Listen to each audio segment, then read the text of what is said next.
며느리라는 게 시어미를 치매 환자로 몰아서 요양원에 쳐놓고 집을 뺏는 거야? 내가 그렇게 호락호락한 사람으로 보여? 니들은 이제 각오해라. 나도 보여줄 게 있어. 마흔애를 새벽 4시에 일어났습니다. 육수 끓이고 반찬 다듬고 손님 맞았습니다. 그렇게 세 자식을 키웠습니다. 그런데 이 식당을 물려받은 큰아들이, 아니 그 며느리가 어머니에게 한 말은 이것이었습니다. 어머니, 이제 요양원 가셔야죠. 치매 검사 결과 나왔잖아요. 72살 박점순 씨는 그 말을 듣고도 웃었습니다. 속으로 이렇게 생각하면서요. 그래, 니들이 아직 모르는 게 있어. 명장 스튜디오에 방문해 주셔서 감사합니다. 사연 시작 전 구독과 좋아요 부탁드립니다. 지금 듣고 계신 곳이 어디신지 댓글로 남겨주시면 행복이 그곳으로 도착할 겁니다. 지금부터 사연 시작하겠습니다. 새벽 4시, 박점순 씨는 눈을 떴습니다. 마흔애 동안의 습관은 알람보다 정확했습니다.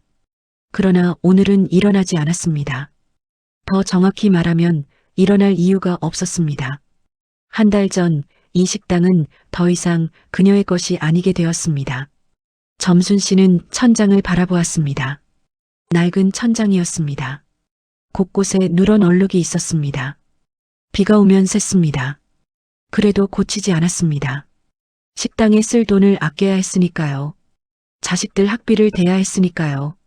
그런데 이제 그 식당이 없습니다. 점순 씨는 몸을 일으켰습니다. 허리가 아팠습니다. 무릎도 아팠습니다. 40년 동안 서서 일한 대가였습니다. 의사는 인공관절 수술을 권했습니다. 그러나 점순 씨는 거부했습니다. 수술하면 2달은 누워 있어야 했습니다. 그 2달 동안 식당은 누가 봅니까? 이제는 수술해도 됩니다. 식당이 없으니까요. 점순 씨는 방문을 열었습니다. 조용했습니다. 너무 조용했습니다. 예전 같으면 이 시간에 부엌에서 소리가 났을 겁니다. 가스 불 켜는 소리, 칼질 소리, 육수 끓는 소리. 그 소리들이 점순 씨의 알람이었습니다. 지금은 아무 소리도 없습니다. 점순 씨는 부엌으로 갔습니다. 냉장고를 열었습니다. 반찬통 몇 개가 있었습니다. 며느리가 해준 것들이었습니다. 며느리. 그 단어를 떠올리자 점순 씨의 얼굴이 굳었습니다. 김미영, 큰아들 진호의 아내. 12해 전에 이 집안에 들어온 여자. 처음에는 얌전했습니다. 착해 보였습니다. 점순 씨는 좋아했습니다. 드디어 큰아들이 좋은 여자를 만났구나 생각했습니다. 그게 착각이었다는 걸 알기까지 10년이 걸렸습니다. 점순 씨는 밥을 먹지 않았습니다. 입맛이 없었습니다. 다시 방으로 돌아갔습니다. 침대에 앉았습니다. 벽에 걸린 사진을 바라보았습니다. 사진 속에는 4사람이 있었습니다. 젊은 점순 씨와 남편 그리고 3살배기 아이 둘. 큰아들 진호와 둘째 딸 진희. 막내 진수는 아직 태어나기 전이었습니다. 남편 김재호 씨는 15년 전에 세상을 떠났습니다. 간암이었습니다. 발견했을 때는 이미 말기였습니다. 석 달을 버티다 갔습니다. 점순 씨는 남편 장례를 치르고 사흘 만에 식당에 나갔습니다. 울 시간이 없었습니다. 자식 셋을 혼자 키워야 했습니다. 그렇게 15년을 버텼습니다.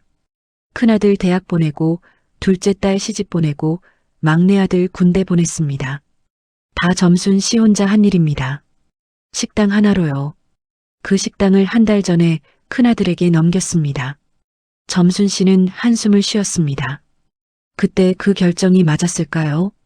아니, 결정이랄 것도 없었습니다. 큰아들이 졸랐습니다. 며느리가 졸랐습니다. 어머니, 이제 연세도 있으시고 힘드시잖아요. 저희가 이어받을게요. 어머니는 편하게 쉬세요. 점순 씨는 그 말을 믿었습니다. 등기를 넘기고 일주일 뒤 며느리의 태도가 달라졌습니다. 처음에는 작은 것들이었습니다. 말투가 짧아졌습니다. 눈을 안 마주쳤습니다. 식사 시간에 따로 먹었습니다. 점순 씨는 대수롭지 않게 여겼습니다. 바쁘겠지 생각했습니다. 그러다 보름 전 며느리가 말했습니다. 어머니, 병원 한번 가보셔야 할 것 같아요. 점순 씨는 물었습니다. 어디가 아프냐고요? 며느리는 말했습니다. 요즘 자꾸 깜빡하시잖아요. 치매 검사 한번 받아보세요. 치매. 그 단어에 점순 씨는 얼어붙었습니다. 자신이 언제 깜빡한 적이 있습니까? 72년을 살면서 정신만큼은 또렷했습니다. 그런데 치매라니요. 점순 씨는 거부했습니다. 그러나 며느리는 물러서지 않았습니다. 큰아들도 며느리 편을 들었습니다.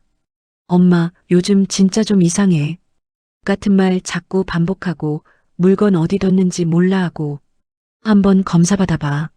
아무것도 아니면 좋은 거잖아. 점순 씨는 억울했습니다. 같은 말을 반복한 적 없습니다.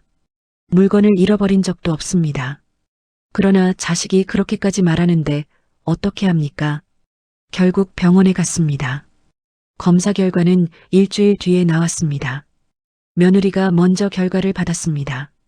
어떻게 그게 가능한지 점순 씨는 몰랐습니다. 며느리가 의사에게 따로 연락한 모양이었습니다. 점순 씨가 알기도 전에 며느리가 말했습니다. 어머니, 초기 치매래요. 점순 씨는 믿을 수 없었습니다. 그게 말이 됩니까? 자신은 멀쩡합니다. 머리가 맑습니다. 그런데 치매라니요. 어머니 상태로는 혼자 계시기 어렵대요. 요양원 알아보는 게 좋겠대요. 요양원. 점순 씨의 귀에 그 단어가 박혔습니다. 요양원이라. 사람들이 거기서 어떻게 사는지 점순 씨는 압니다. 아는 사람 중에 요양원 간 사람이 있습니다. 한번 들어가면 잘 안 나옵니다. 거기서 죽습니다. 점순 씨는 거부했습니다. 안 간다고 했습니다. 그러자 며느리의 얼굴이 일그러졌습니다. 처음 보는 표정이었습니다. 12해 동안 숨기고 있던 표정이었습니다. 어머니, 저희도 어머니 모시고 싶어요. 근데 현실적으로 불가능하잖아요. 저도 일해야 하고 애들 봐야 하고 어머니 돌볼 여력이 없어요. 점순 씨는 말했습니다. 자신은 멀쩡하다고요. 돌봄이 필요 없다고요. 그러자 며느리가 말했습니다. 어머니, 치매 환자분들이 다 그렇게 말씀하세요. 자기는 멀쩡하다고. 그게 증상이에요. 점순 씨는 할 말을 잃었습니다. 그날 밤 점순 씨는 잠을 이루지 못했습니다. 천장을 보며 생각했습니다. 내가 정말 치매일까? 내가 모르는 사이에 이상해진 걸까? 아니, 그럴 리가 없습니다. 점순 씨는 자신을 압니다. 자신의 정신은 멀쩡합니다. 그러다 문득 깨달았습니다. 며느리가 검사 결과를 먼저 받았습니다. 점순 씨는 결과지를 직접 본 적이 없습니다. 며느리가 하는 말만 들었습니다. 진짜 치매 진단이 나온 걸까요? 아니면 며느리가 거짓말을 하는 걸까요? 점순 씨는 다음날 병원에 전화했습니다. 검사 결과를 직접 확인하고 싶다고 했습니다. 병원에서는 내원하라고 했습니다. 점순 씨는 병원에 갔습니다. 의사를 만났습니다. 결과지를 봤습니다. 정상이었습니다. 점순 씨는 의사에게 물었습니다. 치매가 아니냐고요. 의사는 고개를 저었습니다. 연세에 비해 인지 기능이 아주 좋으십니다. 치매 소견 전혀 없어요. 점순 씨는 멍해졌습니다. 그러면 며느리는 왜 그런 말을 한 겁니까? 의사는 대답하지 않았습니다. 그건 의사가 대답할 질문이 아니었습니다. 점순 씨는 병원을 나왔습니다. 버스 정류장에 앉았습니다. 한참을 앉아 있었습니다. 머릿속이 복잡했습니다. 며느리가 거짓말을 했습니다. 치매 진단이 나왔다고 거짓말을 했습니다. 요양원에 보내려고 거짓말을 했습니다. 왜? 점순 씨는 생각했습니다. 며느리가 왜 그랬을까? 자신을 요양원에 보내면 며느리에게 무슨 이득이 있을까? 그때 깨달았습니다. 집이었습니다. 점순 씨가 살고 있는 이 집, 서울 외곽이지만 역세권입니다. 재개발 얘기가 나옵니다. 시세가 많이 올랐습니다. 점순 씨 명의입니다. 점순 씨가 요양원에 들어가면 어떻게 될까요? 치매 환자가 요양원에 들어가면 어떻게 될까요? 재산 관리는 누가 하게 될까요? 점순 씨는 소름이 돋았습니다. 식당만 가져간 게 아니었습니다. 집까지 노린 겁니다.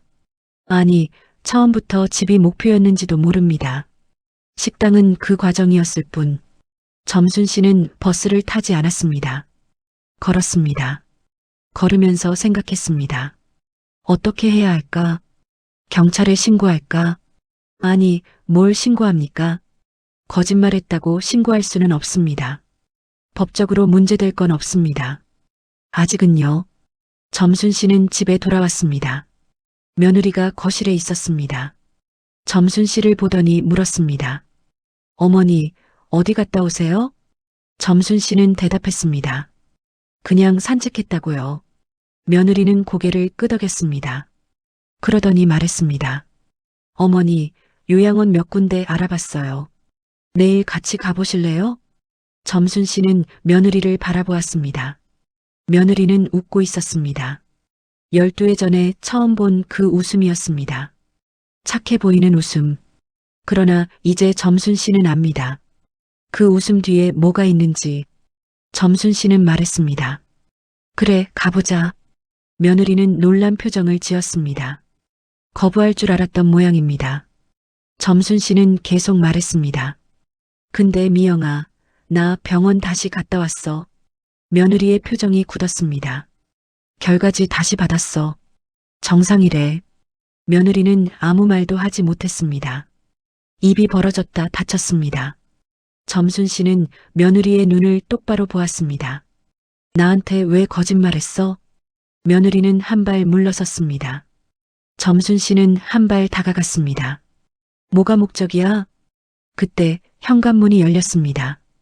큰아들 진호였습니다. 무슨 일이야? 진호는 굳어있는 아내와 어머니를 번갈아 보았습니다. 며느리가 먼저 말했습니다. 아무것도 아니에요. 어머니가 좀 흥분하셔서. 점순 씨는 말했습니다. 진호야, 내 치매 검사 결과 정상이래. 네 마누라가 거짓말한 거야. 진호는 아내를 보았습니다. 며느리는 시선을 피했습니다. 진호의 표정이 미묘하게 변했습니다. 점순 씨는 그 표정을 놓치지 않았습니다. 진호는 놀라지 않았습니다. 점순 씨는 깨달았습니다. 진호도 알고 있었습니다. 처음부터 둘이 짠 거였습니다. 점순 씨의 다리에서 힘이 빠졌습니다.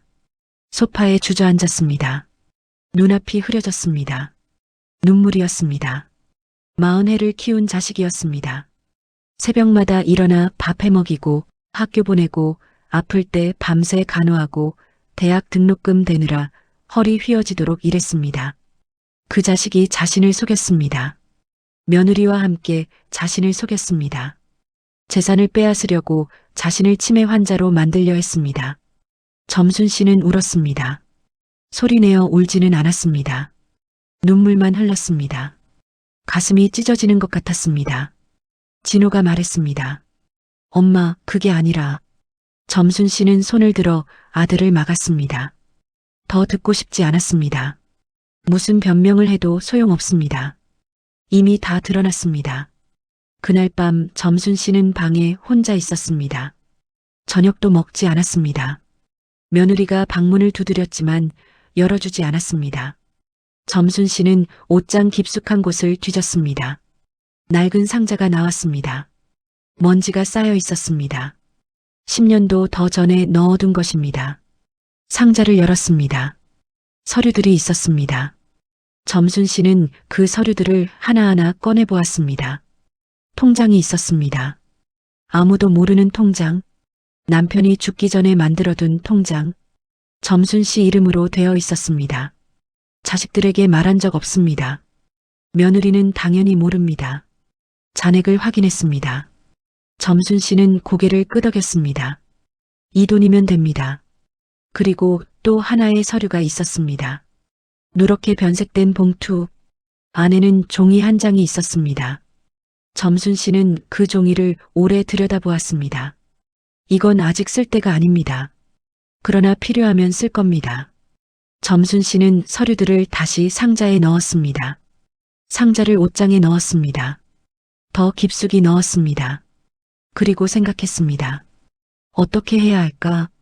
당장 이 집을 나갈까? 아니, 그건 지는 겁니다. 점순 씨는 지고 싶지 않았습니다.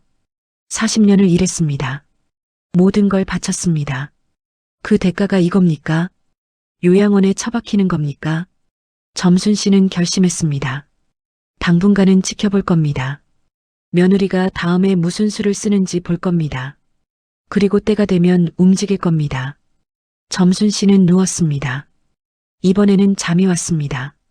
다음 날 아침, 점순 씨는 새벽 4시에 눈을 떴습니다. 습관이었습니다. 그런데 오늘은 일어났습니다.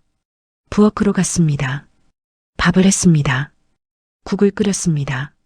반찬을 만들었습니다. 아침 7시 진호가 부엌에 왔습니다. 놀란 표정이었습니다. 엄마, 이게 무슨... 점순 씨는 웃었습니다.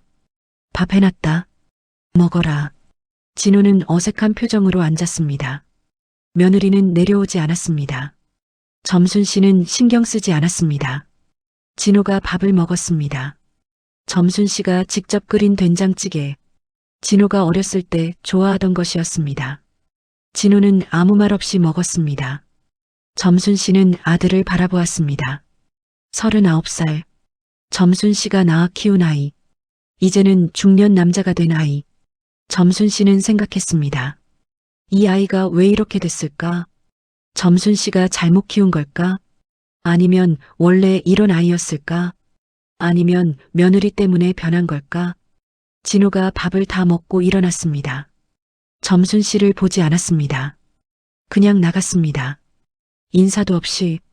점순 씨는 아들의 뒷모습을 보았습니다. 예전에는 나갈 때마다 엄마 다녀올게요 했습니다. 언제부터 안 하게 됐을까? 점순 씨는 기억나지 않았습니다. 오후가 되었습니다. 며느리가 외출했습니다. 어디 가는지 말하지 않았습니다. 점순 씨는 묻지 않았습니다. 점순 씨는 전화기를 들었습니다. 둘째 딸 진이에게 전화했습니다. 진이는 대전에 살았습니다. 남편과 아이 둘이 있었습니다. 자주 연락하지는 못했습니다. 서로 바빴습니다. 전화가 연결되었습니다. 엄마, 무슨 일이야? 점순 씨는 말했습니다. 별일 아니라고요. 그냥 목소리 듣고 싶었다고요. 진이는 웃었습니다. 엄마가 다 무슨 목소리를 듣고 싶대? 무슨 일 있어? 점순 씨는 망설였습니다. 말해야 할까요? 진이에게 며느리 얘기를 해야 할까요? 아니, 그냥. 진이야, 너 언제 올라와? 글쎄, 요즘 애들 학원 때문에 바빠서. 왜, 뭐 필요한 거 있어? 점순 씨는 말했습니다. 아니라고요. 그냥 보고 싶어서 그렇다고요. 전화를 끊었습니다. 점순 씨는 한숨을 쉬었습니다. 진이에게 말하지 못했습니다. 말해봤자 뭐가 달라지겠습니까? 진이도 자기 살기 바쁩니다. 저녁이 되었습니다. 며느리가 돌아왔습니다. 손에 서류 봉투를 들고 있었습니다. 점순 씨는 봤습니다. 요양원 팸플릿이었습니다. 며느리는 점순 씨를 보더니 말했습니다. 어머니, 어제 일은 제가 사과드릴게요.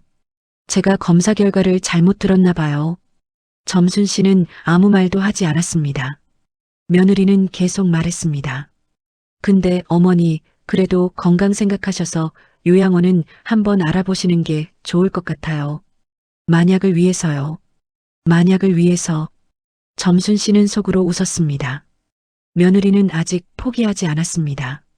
다른 방법을 찾고 있습니다. 점순 씨는 말했습니다. 미영아, 내 집에서 내가 알아서 살게. 요양원은 필요 없어. 며느리의 눈이 차가워졌습니다. 그러나 금방 다시 웃었습니다. 네, 어머니. 그러세요. 며느리는 방으로 들어갔습니다. 점순 씨는 그 뒷모습을 보았습니다. 전쟁이 시작됐습니다. 점순 씨는 알았습니다. 이건 쉽게 끝나지 않을 겁니다. 며느리는 물러서지 않을 겁니다. 점순 씨도 물러서지 않을 겁니다. 그런데 점순 씨에게는 며느리가 모르는 무기가 있습니다. 그 무기를 언제 쓸지는 점순 씨가 정합니다. 일주일이 지났습니다. 며느리는 매일 요양원 얘기를 꺼냈습니다. 직접적으로 말하지는 않았습니다. 돌려서 말했습니다. 어머니, 요즘 다리 많이 불편하시죠? 어머니, 혼자 계시면 위험할 수 있어요. 어머니, 요양원이 요즘은 좋아요. 호텔 같대요.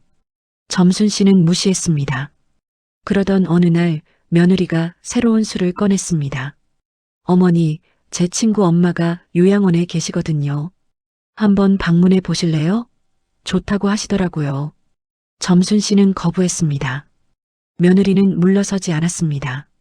어머니, 그냥 구경만 하는 거예요. 가실 필요 없으시면 안 가시면 되고요. 점순 씨는 여전히 거부했습니다. 며느리의 표정이 일그러졌습니다. 그러더니 말했습니다. 어머니, 솔직히 말씀드릴게요. 점순 씨는 며느리를 바라보았습니다. 저희가 어머니 모시기가 힘들어요. 점순 씨는 아무 말도 하지 않았습니다. 진호 씨 월급으로는 어머니까지 부양하기가 어려워요. 식당도 요즘 장사가 안 돼요. 솔직히 적자예요. 점순 씨는 놀랐습니다. 식당이 적자라니요. 점순 씨가 운영할 때는 그러지 않았습니다. 한 달 만에 적자가 됐다고요. 어머니 요양원비는 어머니 집 담보로 대출받으면 돼요. 어머니 명의잖아요. 드디어 본심이 나왔습니다. 점순 씨는 웃었습니다. 소리내어 웃었습니다. 그래서 내 집 담보 잡아서 날 요양원에 쳐넣겠다? 며느리는 당황했습니다. 그게 아니라, 미영아, 내가 뭘 모를 줄 알아? 점순 씨는 일어섰습니다. 내 집은 내가 죽을 때까지 내 거야. 니들 줄 생각 없어.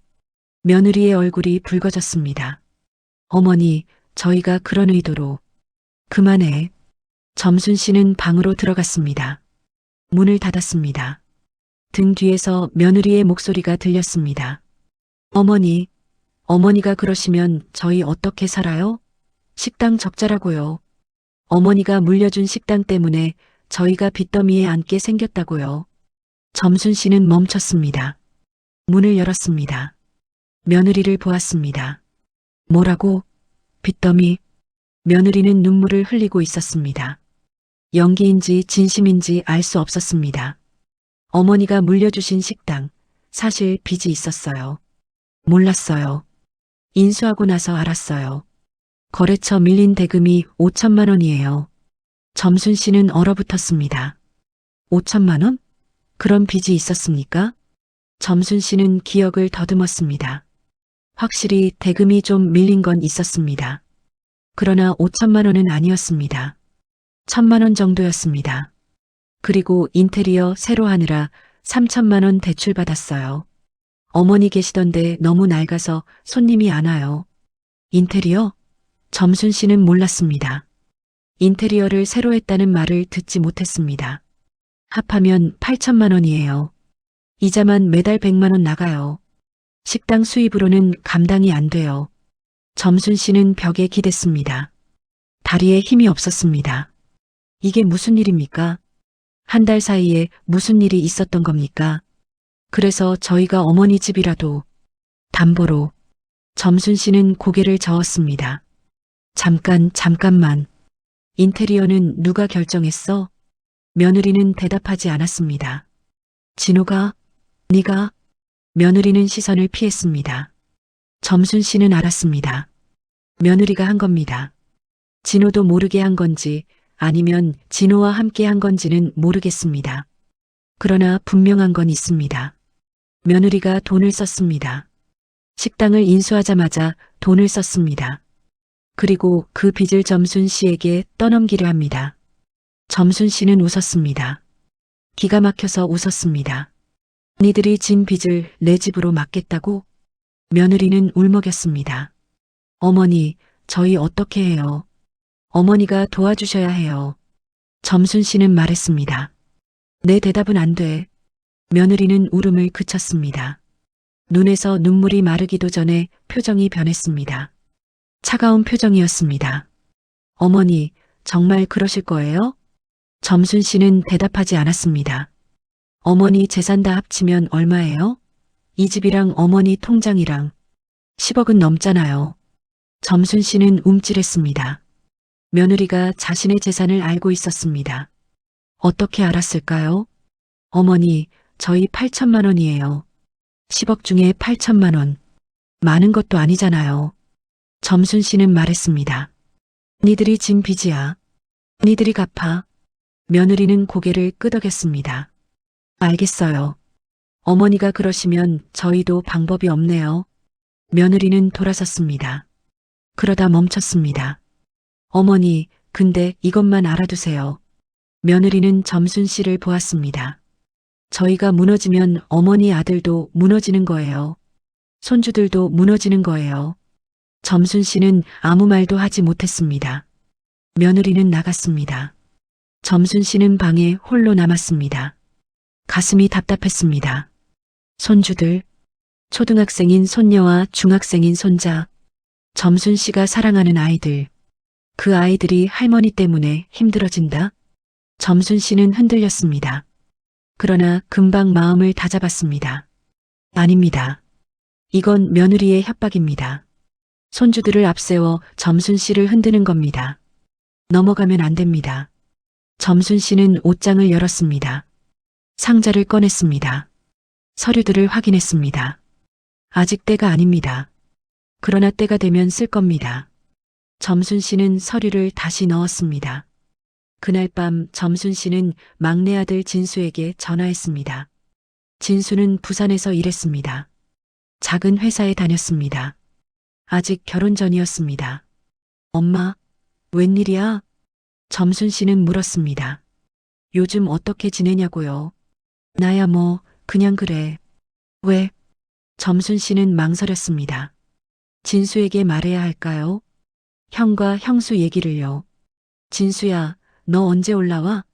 글쎄, 다음 달 명절 때 갈까 했는데. 왜 무슨 일 있어? 점순 씨는 말했습니다. 아니라고요. 그냥 보고 싶어서요. 엄마, 무슨 일 있지? 목소리가 이상해. 점순 씨는 웃었습니다. 아니야, 별일 없어. 그냥 늙으니까 자식들 보고 싶은 거지. 전화를 끊었습니다. 점순 씨는 한숨을 쉬었습니다. 자식 셋을 키웠습니다. 40해를 일했습니다. 그런데 지금 점순 씨 곁에는 아무도 없습니다. 큰아들은 며느리 편입니다. 둘째 딸은 대전에 있습니다. 막내 아들은 부산에 있습니다. 점순 씨는 혼자입니다. 그러나 점순 씨에게는 무기가 있습니다.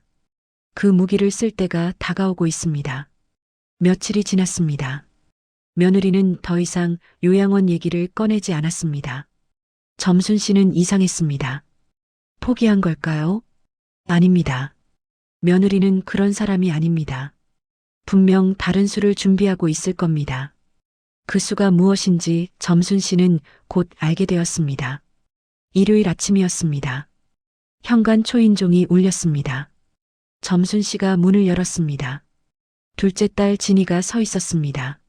엄마, 진이가 점순 씨를 안았습니다. 점순 씨는 놀랐습니다. 연락도 없이 왜 온 겁니까? 진이야, 웬일이야? 왜 연락도 없이? 엄마 보고 싶어서 왔지. 안 돼? 진이가 웃었습니다. 그러나 점순 씨는 알았습니다.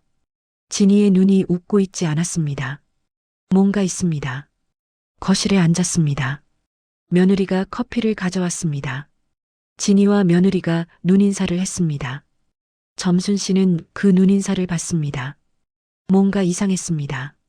진이가 말했습니다. 엄마, 요즘 건강은 어때? 점순 씨는 대답했습니다. 괜찮다고요. 다리는? 무릎 안 아파? 점순 씨는 고개를 끄덕였습니다. 좀 아프지만 괜찮다고요. 진이는 고개를 끄덕였습니다. 그러더니 말했습니다. 엄마, 나 할 말 있어. 점순 씨는 진이를 바라보았습니다. 오빠한테 들었어. 엄마 요즘 힘드시다고. 점순 씨는 얼어붙었습니다. 진호가 진이에게 뭐라고 한 겁니까? 엄마가 치매 검사 받으셨다고. 결과는 괜찮았다고 하던데 그래도 걱정돼서. 점순 씨는 며느리를 봤습니다. 며느리는 커피잔을 들고 있었습니다. 표정이 없었습니다. 진이야, 나 괜찮아. 치매 아니야. 알아, 엄마. 근데 그게 아니라 진이가 말을 멈췄습니다. 뭔가 말하기 어려운 표정이었습니다. 엄마, 오빠네가 요즘 많이 힘들대. 점순 씨는 아무 말도 하지 않았습니다. 식당이 적자라고 하던데 빚도 있고 엄마가 좀 도와주시면 안 돼? 점순 씨는 한숨을 쉬었습니다. 그래서 진이가 온 거였습니다. 며느리가 부른 겁니다. 진이를 이용하는 겁니다. 진이야, 네가 알기론 내가 뭘 도와줘야 하는 거야? 진이는 말했습니다. 오빠 말로는 엄마 집 담보로 대출받아서 식당 빚 좀 갚으면 된대. 나중에 집 팔면 다 갚을 수 있대. 점순 씨는 웃었습니다. 쓴웃음이었습니다. 그래서 네가 온 거야? 날 설득하러? 진이의 얼굴이 붉어졌습니다. 엄마, 그게 아니라. 진이야, 솔직히 말해. 오빠가 보냈어? 아니면 새언니가 보냈어? 진이는 대답하지 못했습니다. 점순 씨는 알았습니다. 둘 다입니다. 점순 씨는 일어섰습니다. 나 산책 좀 하고 올게. 점순 씨는 집을 나왔습니다. 뒤에서 진이가 부르는 소리가 들렸습니다. 점순 씨는 돌아보지 않았습니다. 공원에 앉았습니다. 벤치에 혼자 앉아 하늘을 보았습니다. 자식 셋을 키웠습니다. 셋 다 똑같이 사랑했습니다. 차별하지 않았습니다. 그런데 지금 셋 다 점순 씨 편이 아닙니다. 큰아들은 며느리와 한패입니다. 둘째 딸은 오빠 편을 들었습니다. 막내 아들은 멀리 있습니다. 점순 씨는 눈물이 났습니다. 1시간쯤 앉아 있다가 집에 돌아왔습니다. 진이가 기다리고 있었습니다. 엄마, 미안해. 내가 잘못했어. 점순 씨는 고개를 저었습니다. 아니야. 네 잘못 아니야. 진이가 울었습니다. 점순 씨는 딸을 안아주었습니다. 엄마, 나도 힘들어. 우리도 빠듯해. 근데 오빠가 자꾸 연락해서. 점순 씨는 알았습니다. 진이도 압박받고 있었습니다. 진이야, 걱정 마. 엄마가 알아서 할게. 진이는 그날 저녁에 돌아갔습니다. 대전으로요. 며느리는 진이가 간 뒤에 점순 씨에게 말했습니다. 어머니, 진이 씨도 걱정하시더라고요. 점순 씨는 대답하지 않았습니다. 저희가 무리한 부탁 드린 거 아니에요. 가족이니까 서로 도와야 하는 거잖아요. 점순 씨는 며느리를 보았습니다. 미영아, 가족이 뭔지 알아? 며느리는 대답하지 않았습니다. 가족은 서로 속이지 않는 거야. 점순 씨는 방으로 들어갔습니다. 다음 날 점순 씨는 식당에 갔습니다. 한 달 만이었습니다. 자신이 40해 동안 운영한 식당. 지금은 큰아들과 며느리 것이 된 식당. 문을 열고 들어갔습니다. 낯설었습니다. 인테리어가 완전히 바뀌어 있었습니다. 점순 씨는 둘러보았습니다. 벽지가 바뀌었습니다. 테이블이 바뀌었습니다. 조명이 바뀌었습니다. 간판도 바뀌었습니다. 점순 씨가 지은 이름이 아니었습니다. 점순 씨는 가슴이 아팠습니다. 40회의 흔적이 사라졌습니다. 점순 씨가 새벽마다 일어나 육수 끓이던 부엌, 손님들과 인사 나누던 카운터, 아이들이 숙제하던 구석 테이블, 다 없어졌습니다. 진호가 나왔습니다. 엄마, 왜 왔어? 점순 씨는 아들을 보았습니다. 내 식당 구경하러 왔지. 진호는 어색한 표정을 지었습니다. 엄마, 지금은 좀 바쁘니? 손님이 없는데? 점순 씨는 텅 빈 식당을 둘러보았습니다. 점심시간인데 손님이 한 명도 없었습니다. 원래 이 시간에 줄 섰는데 내가 할 때는. 진호는 아무 말도 하지 못했습니다. 점순 씨는 주방으로 갔습니다. 주방도 바뀌어 있었습니다. 점순 씨가 쓰던 솥은 없었습니다. 새 기계들이 들어와 있었습니다. 육수는 뭘로 끓여? 진호가 대답했습니다. 육수요? 그거 업체에서 받아요. 직접 끓이면 너무 번거로워서. 점순 씨는 고개를 끄덕였습니다. 그래서 손님이 없구나. 진호의 얼굴이 붉어졌습니다. 엄마, 그게. 진호야, 내가 왜 새벽마다 일어나서 육수 끓인 줄 알아? 진호는 대답하지 못했습니다. 그게 맛이야. 손님들이 그 맛 때문에 온 거야.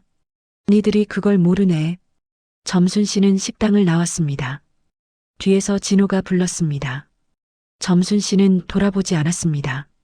그날 저녁 며느리가 점순 씨 방문을 두드렸습니다. 어머니, 잠깐 얘기 좀 해요. 점순 씨가 문을 열었습니다.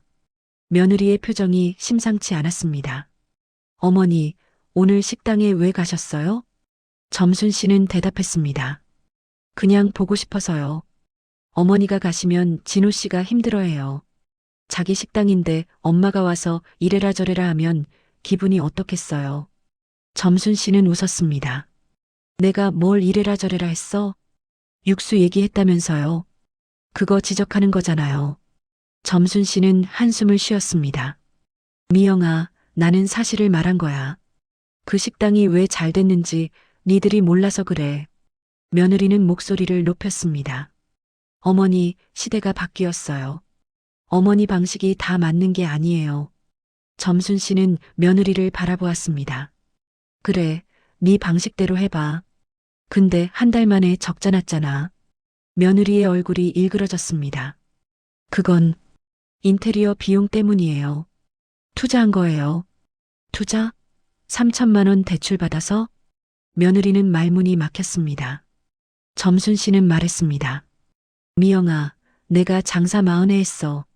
인테리어에 3천만 원 쓸 거면 차라리 재료비에 써. 맛이 좋으면 손님은 와. 인테리어가 아무리 좋아도 맛없으면 안 와. 며느리는 소리쳤습니다. 어머니, 그만하세요. 점순 씨는 놀랐습니다. 며느리가 소리를 지른 건 처음이었습니다. 어머니는 맨날 옛날 얘기만 하세요. 시대가 바뀌었다고요. 어머니 방식은 옛날 방식이에요. 지금은 안 통해요. 점순 씨는 가만히 서 있었습니다. 어머니가 잘하셨으면 식당이 이렇게 안 됐을 거 아니에요. 어머니가 제대로 관리 안 해서 이 모양이 된 거잖아요. 점순 씨는 믿을 수 없었습니다. 지금 뭐라고 한 겁니까? 내가 제대로 관리 안 했다고? 며느리는 물러서지 않았습니다. 네. 거래처 대금도 밀려 있었고 설비도 낡았고 손님도 줄고 있었어요. 어머니가 물려주신 게 빚덩어리예요. 점순 씨는 가슴이 찢어지는 것 같았습니다. 40회를 바친 식당이었습니다. 새벽마다 일어났습니다. 아파도 나갔습니다. 남편이 죽고 사흘 만에 나갔습니다. 그렇게 키운 식당이 빚덩어리라고요. 점순 씨는 말했습니다. 목소리가 떨렸습니다. 내가 그 식당으로 네 남편 대학 보냈어. 네 남편 결혼 자금 줬어. 네 애들 학원비 줬어. 그게 빚덩어리야? 며느리는 대답하지 않았습니다. 네가 지금 어떤 집에서 살고 있는 줄 알아? 그 집도 내가 마련한 거야. 다 그 식당으로 번 돈이야. 며느리는 입술을 깨물었습니다. 점순 씨는 말했습니다. 나가. 며느리는 움직이지 않았습니다. 나가라고. 며느리가 나갔습니다. 문이 닫혔습니다. 점순 씨는 침대에 주저앉았습니다. 눈물이 흘렀습니다. 소리 없이 울었습니다. 이게 뭡니까? 40년을 바쳤는데 이게 뭡니까? 점순 씨는 그날 밤 잠을 이루지 못했습니다. 다음 날 아침 점순 씨가 부엌에 나갔을 때 진호가 있었습니다. 엄마 어젯밤에 미영이한테 뭐라고 했어? 점순 씨는 아들을 보았습니다. 밤새 울더라. 엄마가 자기한테 나가라고 했대.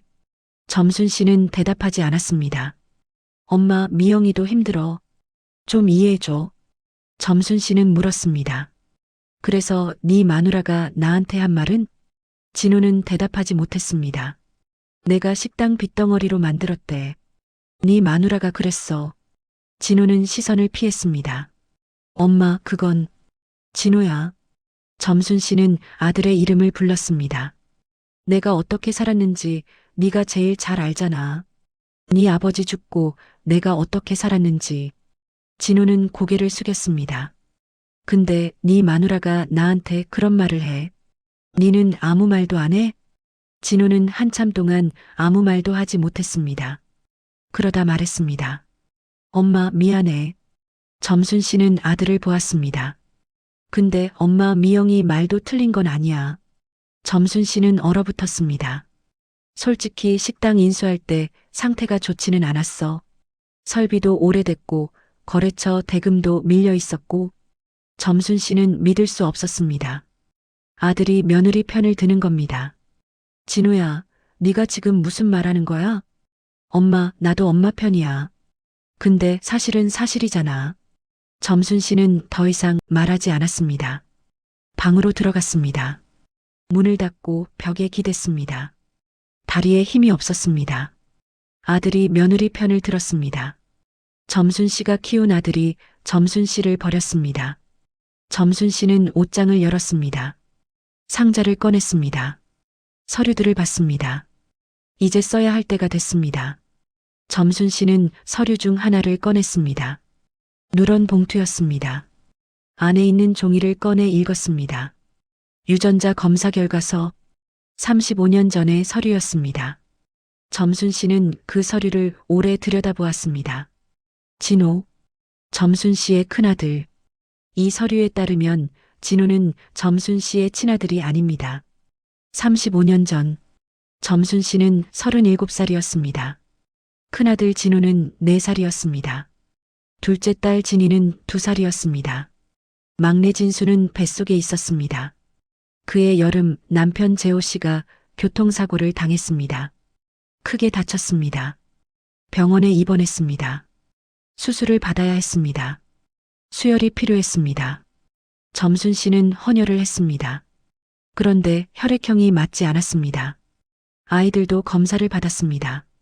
진이와 뱃속의 아이는 괜찮았습니다. 그런데 진우는 달랐습니다. 의사가 점순 씨를 불렀습니다. 조심스럽게 말했습니다. 혈액형 검사 결과가 좀 이상합니다. 점순 씨는 물었습니다. 뭐가 이상하냐고요? 아버지와 아드님의 혈액형 조합이 유전적으로 나올 수 없는 조합입니다. 점순 씨는 이해하지 못했습니다. 의사는 더 조심스럽게 말했습니다. 확실히 하려면 유전자 검사를 받아보셔야 합니다. 점순 씨는 그날 밤 잠을 이루지 못했습니다. 진호는 점순 씨가 낳은 아이입니다. 그건 확실합니다. 점순 씨 뱃속에서 10달을 키웠습니다. 직접 낳았습니다. 그러면 아버지가 다르다는 겁니까? 점순 씨는 기억을 더듬었습니다. 진호를 임신했을 때, 그때 무슨 일이 있었습니까? 기억났습니다. 결혼 2년 차였습니다. 점순 씨와 재호 씨는 아이가 없었습니다. 시어머니가 압박했습니다. 아이를 낳으라고요. 점순 씨는 스트레스를 받았습니다. 그러던 어느 날 재호 씨의 친구가 찾아왔습니다. 대학 동창이라고 했습니다. 이름은 기억나지 않습니다. 재호 씨가 출장 간 사이에 왔습니다. 점순 씨에게 술을 권했습니다. 점순 씨는 술을 잘 못했습니다. 그런데 그날은 마셨습니다. 스트레스 때문이었습니다.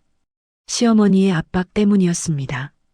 그리고 기억이 끊겼습니다. 다음 날 아침 점순 씨는 자기 방에서 깨어났습니다. 옷이 흐트러져 있었습니다. 몸이 이상했습니다. 무슨 일이 있었는지 기억나지 않았습니다. 그 남자는 사라지고 없었습니다. 점순 씨는 아무에게도 말하지 못했습니다. 말할 수 없었습니다. 확실한 게 없었습니다. 기억이 없었습니다.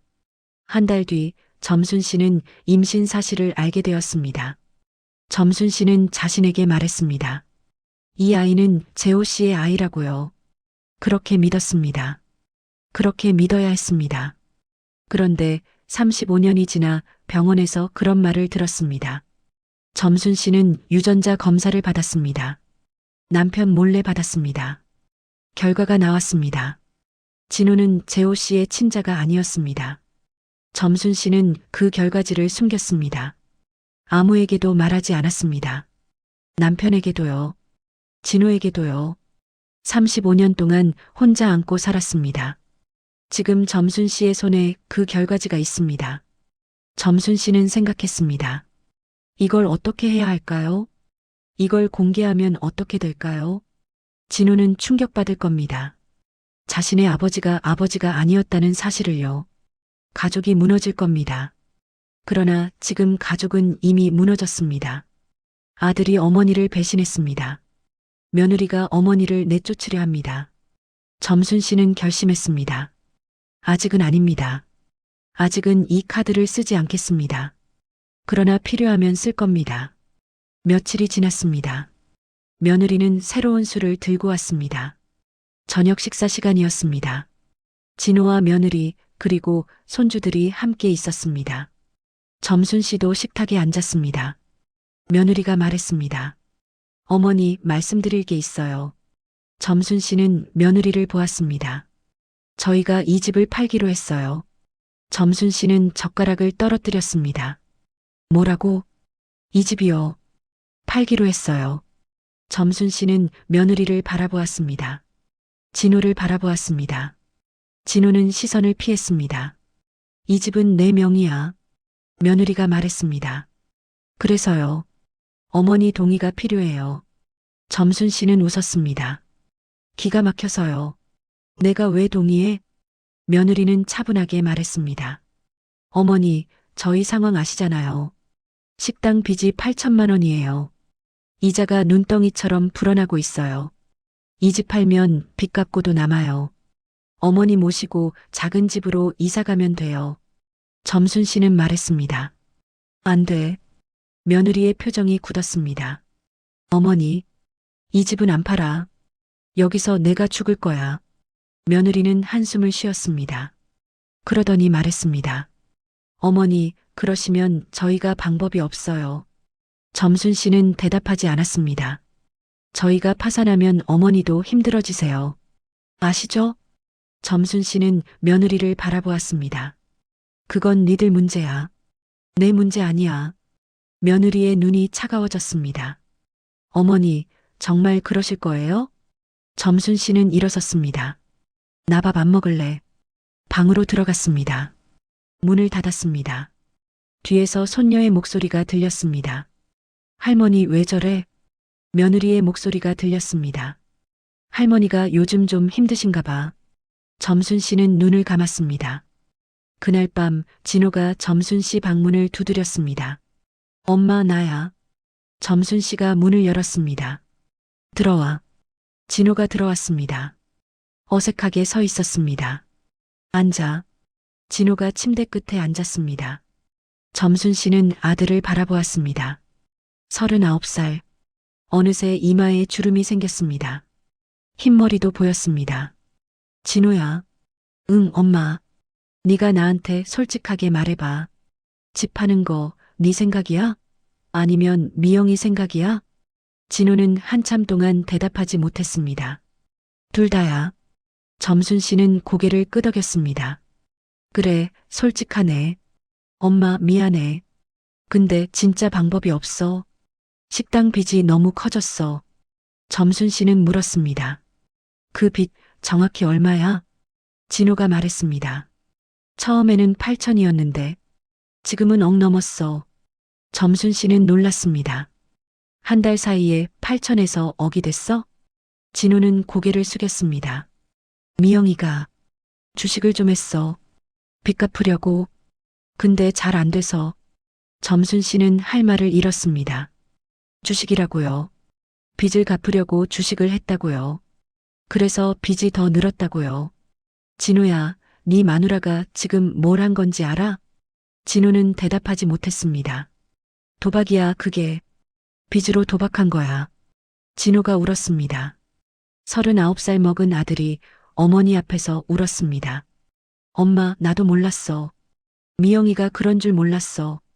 점순 씨는 아들을 바라보았습니다. 불쌍했습니다. 그러나 화가 났습니다. 네가 왜 몰라? 네 마누라가 뭘 하는지 네가 왜 몰라? 진호는 대답하지 못했습니다. 점순 씨는 한숨을 쉬었습니다. 나가봐. 생각 좀 할게. 진호가 나갔습니다. 점순 씨는 혼자 앉아 있었습니다. 억이 넘는 빚. 그게 점순 씨 책임입니까? 아닙니다. 며느리가 만든 빚입니다. 며느리가 도박으로 불린 빚입니다. 그런데 왜 점순 씨가 집을 팔아야 합니까? 점순 씨는 결심했습니다. 다음 날 아침 점순 씨는 집을 나섰습니다. 아무에게도 말하지 않았습니다. 점순 씨가 간 곳은 법률사무소였습니다. 변호사를 만났습니다. 상담을 받았습니다. 현재 상황을 정리해 드리면요. 어머님 명의의 집은 어머님 동의 없이 처분할 수 없습니다. 점순 씨는 고개를 끄덕였습니다. 다만 아드님 내외분이 어머님을 상대로 소송을 제기할 가능성은 있습니다. 예를 들어 부양 의무 불이행이라든지. 점순 씨는 물었습니다. 내가 자식을 부양해야 하는 겁니까? 변호사가 말했습니다. 법적으로는 부모가 자녀를 부양할 의무는 자녀가 미성년일 때입니다. 성인 자녀에 대한 부양 의무는 제한적입니다. 점순 씨는 안심했습니다. 그리고 한 가지 더요. 어머님께서 재산을 보호하고 싶으시다면 유언장을 작성해 두시는 게 좋겠습니다. 점순 씨는 고개를 끄덕였습니다. 그리고 혹시 모를 상황에 대비해서 후견인 지정도 고려해 보세요. 만약 어머님께서 판단 능력이 흐려지셨을 때를 대비해서요. 점순 씨는 변호사의 말을 곱씹었습니다. 후견인. 그게 중요하겠군요. 며느리가 저를 치매 환자로 몰려고 했습니다. 변호사의 표정이 굳었습니다. 네. 자세히 말씀해 주시겠어요? 점순 씨는 처음부터 끝까지 다 말했습니다. 치매 검사 결과를 거짓말한 것, 요양원에 보내려 한 것, 집 담보대출 얘기, 식당 빚이 늘어난 것. 변호사는 고개를 끄덕였습니다. 어머님, 이건 심각한 상황입니다. 며느리분이 어머님 재산을 노리고 있는 게 분명해 보입니다. 점순 씨는 고개를 끄덕였습니다. 제가 도와드리겠습니다. 우선 어머님 재산을 보호할 수 있는 조치를 취하죠. 점순 씨는 변호사와 상담을 마쳤습니다. 집으로 돌아왔습니다. 며느리가 거실에 있었습니다. 어머니, 어디 갔다 오세요? 점순 씨는 대답했습니다. 산책. 며느리는 점순 씨를 의심스럽게 바라보았습니다. 그러나 더 묻지 않았습니다. 그날 저녁 막내 아들 진수에게서 전화가 왔습니다. 엄마, 나 다음 주에 올라가. 점순 씨는 놀랐습니다. 왜? 무슨 일 있어? 아니, 그냥 엄마 보고 싶어서. 형한테 들었어. 엄마 요즘 힘드시다고. 점순 씨는 가슴이 뭉클했습니다. 진수야, 안 와도 돼. 네 바쁘잖아. 아니야, 갈게. 엄마 얼굴 봐야겠어. 전화를 끊었습니다. 점순 씨는 눈물이 났습니다. 막내 아들 진수. 셋 중에 가장 속을 안 썩인 아이. 공부도 잘했습니다. 성격도 좋았습니다. 멀리 부산에서 혼자 살고 있지만 명절마다 빠지지 않고 올라왔습니다. 진수만은 점순 씨 편이 되어줄 것 같았습니다. 일주일 뒤 진수가 왔습니다. 현관문이 열리고 진수가 들어왔습니다. 점순 씨는 아들을 안았습니다. 우리 막내. 진수가 웃었습니다. 엄마, 많이 야위셨네. 점순 씨는 고개를 저었습니다. 아니야, 괜찮아. 진수는 점순 씨를 자세히 바라보았습니다. 뭔가 느낀 것 같았습니다. 저녁 식사 때 가족이 다 모였습니다. 진호 내외, 손주들, 그리고 진수. 오랜만에 온 가족이 모인 자리였습니다. 분위기는 어색했습니다. 며느리가 말했습니다. 진수 씨, 오랜만이에요. 진수가 대답했습니다. 네, 형수님. 잘 지내셨어요? 며느리는 웃었습니다. 그럭저럭이요. 요즘 좀 힘들긴 한데. 진수는 고개를 끄덕였습니다. 그러더니 형을 보았습니다.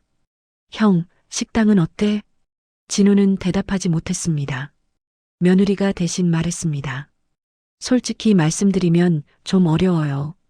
진수는 고개를 끄덕였습니다. 그래요? 형이 말 안 하던데. 며느리가 말했습니다. 진수 씨한테까지 걱정 끼치기 싫어서 그랬나 봐요. 진수는 며느리를 바라보았습니다. 점순 씨는 진수의 표정을 봤습니다. 뭔가 읽고 있는 표정이었습니다. 식사가 끝난 뒤 진수가 점순 씨 방으로 왔습니다. 엄마, 무슨 일이야? 다 말해봐. 점순 씨는 한숨을 쉬었습니다. 그리고 처음부터 끝까지 다 말했습니다. 치매 검사 거짓말, 요양원 보내려던 것, 집 팔라는 것, 식당 빚, 주식 투자 실패. 진수는 점점 얼굴이 굳어졌습니다. 형수가 그랬어? 점순 씨는 고개를 끄덕였습니다. 형은?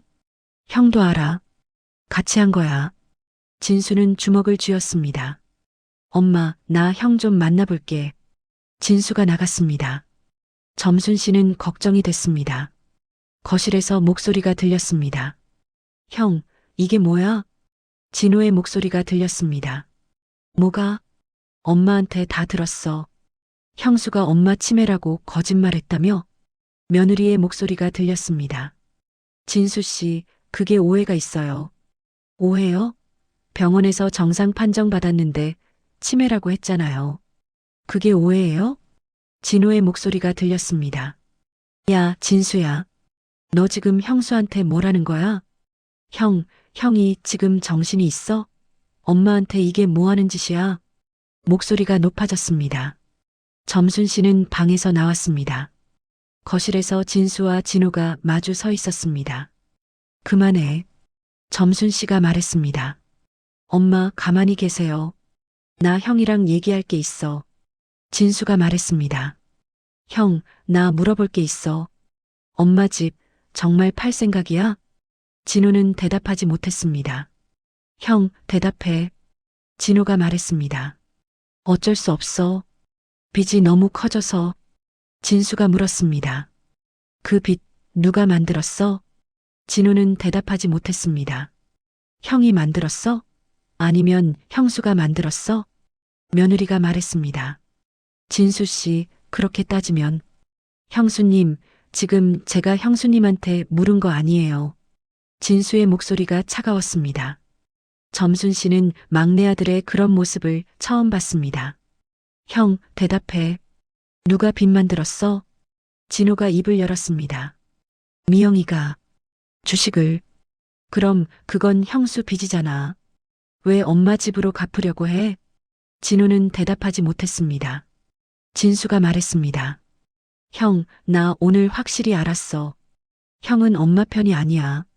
진호의 얼굴이 붉어졌습니다. 야, 네가 뭘 알아? 니는 멀리서 편하게 살면서. 편하게? 나 월급 200도 안 돼. 근데 나는 엄마한테 손 안 벌렸어. 진호는 말문이 막혔습니다. 진수가 점순 씨를 보았습니다. 엄마, 짐 싸. 나랑 부산 가자. 진수의 말에 점순 씨는 멈췄습니다. 부산으로 가자고요. 이 집을 떠나자고요. 점순 씨는 거실을 둘러보았습니다. 30년을 산 집입니다. 남편과 함께 장만한 집입니다. 아이들을 키운 집입니다. 추억이 있는 집입니다. 그러나 지금 이 집에는 점순 씨의 자리가 없습니다. 점순 씨는 고개를 끄덕였습니다. 그래, 가자. 며느리의 얼굴이 하얘졌습니다. 어머니, 잠깐만요. 점순 씨는 며느리를 보았습니다.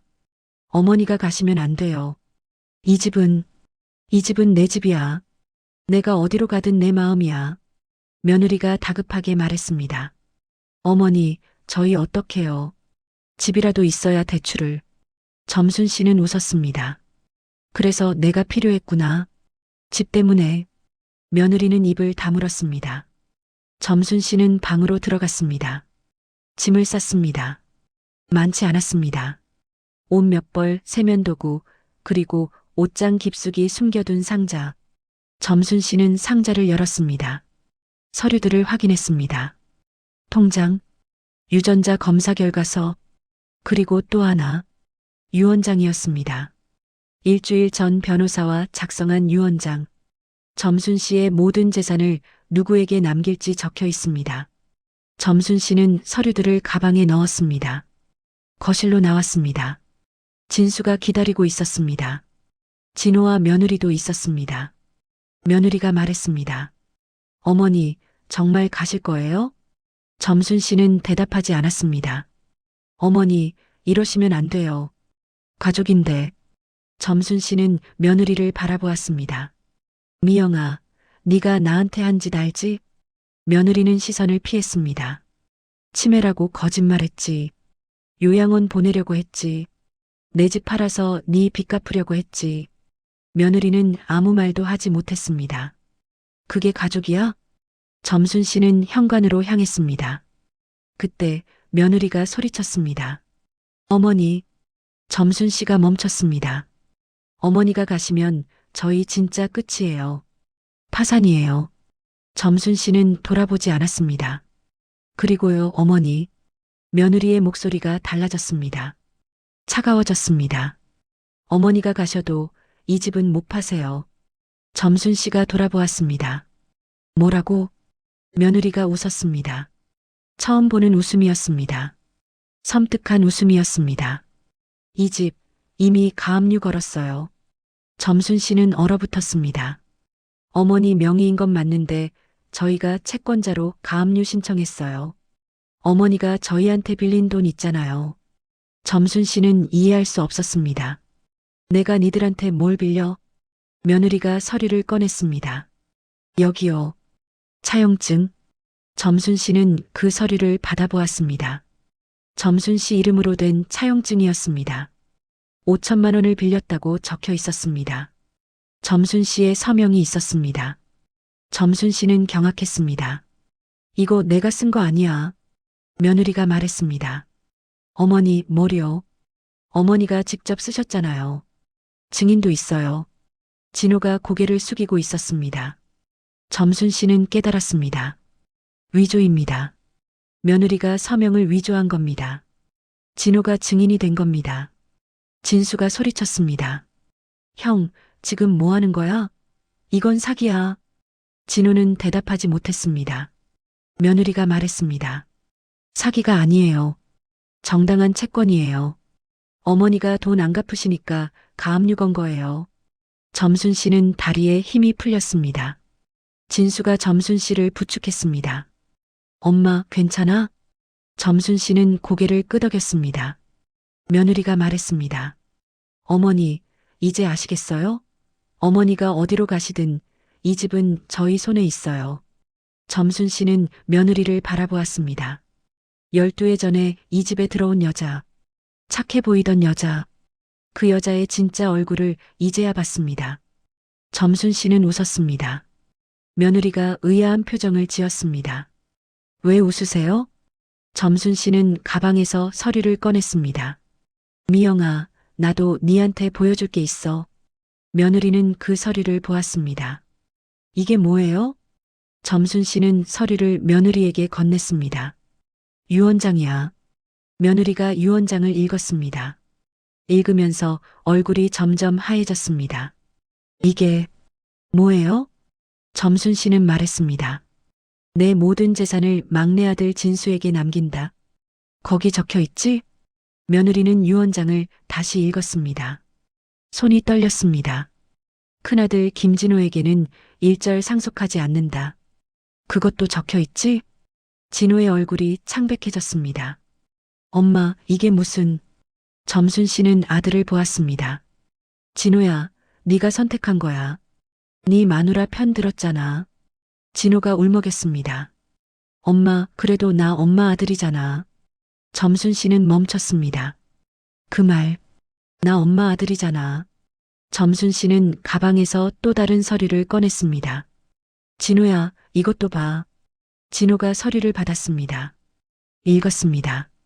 읽으면서 얼굴이 일그러졌습니다. 이게 뭐야? 점순 씨는 말했습니다. 유전자 검사 결과야. 진호는 서류를 다시 읽었습니다. 손이 떨렸습니다. 35년 전에 받은 거야. 네 아버지가 교통사고 났을 때. 진호가 점순 씨를 보았습니다. 엄마, 이게 무슨 소리야? 점순 씨는 눈물을 흘렸습니다. 진호야, 니는 네 아버지 친자가 아니야. 거실이 조용해졌습니다. 진호는 멍하니 서 있었습니다. 며느리도 얼어붙었습니다. 진수도 말을 잃었습니다. 뭐? 라고? 진호의 목소리가 떨렸습니다. 점순 씨는 35년 전 그날 밤 얘기를 했습니다. 남편 친구라는 남자, 술, 그리고 기억나지 않는 밤. 나도 몰랐어. 병원에서 혈액형 검사하다가 알았어. 진호는 벽에 기댔습니다. 다리에 힘이 없는 것 같았습니다. 그래서 내가 아버지 아들이 아니라고? 점순 씨는 고개를 끄덕였습니다. 유전자상으로는 그래. 진호가 울었습니다. 엄마, 그럼 나는 뭐야? 나는 누구야? 점순 씨는 아들에게 다가갔습니다. 아들의 얼굴을 두 손으로 감쌌습니다. 진호야, 니는 내 아들이야. 내가 낳은 내 아들이야. 그건 변하지 않아. 진호가 울었습니다. 어린아이처럼 울었습니다. 근데 왜 이제 말해? 왜 35년 동안 숨겼어? 점순 씨는 말했습니다. 말할 수가 없었어. 네 아버지한테도 못했어. 그냥 묻고 살았어. 점순 씨도 울었습니다. 근데 오늘 말한 건 네가 알아야 할 것 같아서. 진호가 물었습니다. 왜? 점순 씨는 며느리를 보았습니다. 네 마누라가 내 집에 가압류 걸었어. 네가 증인이 됐어. 그래서 나도 무기를 꺼낸 거야. 진호가 며느리를 보았습니다. 며느리는 여전히 창백한 얼굴로 서 있었습니다. 미영아, 네가 그랬어? 며느리는 대답하지 못했습니다. 내 엄마한테 그랬어? 며느리가 말했습니다. 그건 어쩔 수 없었어. 우리 빚이. 닥쳐. 진호가 소리쳤습니다. 네 빚이잖아. 네가 주식해서 만든 빚이잖아. 왜 그걸 우리 엄마한테 떠넘겨? 며느리가 울었습니다. 나도 어쩔 수 없었어. 빚쟁이들이 압박하고. 그래서 내 엄마를 치매 환자로 만들려고 했어? 요양원에 보내려고 했어? 며느리는 대답하지 못했습니다. 진호가 점순 씨를 보았습니다. 엄마, 미안해. 점순 씨는 아들을 바라보았습니다. 진호야, 내가 잘못했어. 미영이 편만 들었어. 엄마 마음 몰랐어. 진호가 무릎을 꿇었습니다. 엄마, 용서해줘. 점순 씨는 아들을 일으켰습니다. 일어나. 진호가 일어났습니다. 눈물범벅이었습니다. 점순 씨는 말했습니다. 진호야, 네가 누구 자식인지는 중요하지 않아. 니는 내가 키운 내 아들이야. 그건 변하지 않아. 진호가 고개를 끄덕였습니다. 근데 진호야, 네 마누라는 안 돼. 나랑은 같이 못 살아. 진호가 며느리를 보았습니다. 며느리는 고개를 숙이고 있었습니다. 미영아, 우리 얘기 좀 하자. 진호와 며느리가 방으로 들어갔습니다. 점순 씨는 진수와 거실에 남았습니다. 엄마, 괜찮아? 점순 씨는 고개를 끄덕였습니다. 괜찮아. 이제 괜찮아. 1시간 뒤 진호가 나왔습니다. 엄마. 점순 씨가 아들을 보았습니다. 미영이랑 이혼하기로 했어. 점순 씨는 놀랐습니다. 그렇게 빨리 결정할 줄은 몰랐습니다. 진호야, 그래도 생각 좀 해보고. 아니, 엄마. 생각할 거 없어. 미영이가 한 짓이 너무 심해. 진호가 점순 씨 앞에 앉았습니다. 엄마, 가압류 건 것도 미영이가 혼자 한 거야. 나는 증인 서명만 했는데 그게 뭔지도 몰랐어. 미영이가 그냥 여기 사인하라고 해서. 점순 씨는 한숨을 쉬었습니다. 진호야, 네가 너무 순진해. 알아, 엄마. 내가 바보야. 점순 씨는 아들의 손을 잡았습니다. 그래, 네가 바보야. 근데 니는 내 아들이야. 진호가 울었습니다. 며칠 뒤 며느리가 짐을 싸서 나갔습니다. 점순 씨는 그 뒷모습을 봤습니다. 아무 말도 하지 않았습니다. 며느리도 인사하지 않았습니다. 그냥 나갔습니다. 진호가 이혼 서류를 들고 왔습니다. 협의 이혼이었습니다. 빚은 며느리가 가져가기로 했습니다. 원래 며느리가 만든 빚이니까요. 식당도 정리하기로 했습니다. 점순 씨는 변호사를 만났습니다. 가압류를 풀었습니다. 위조된 차용증은 경찰에 고소했습니다.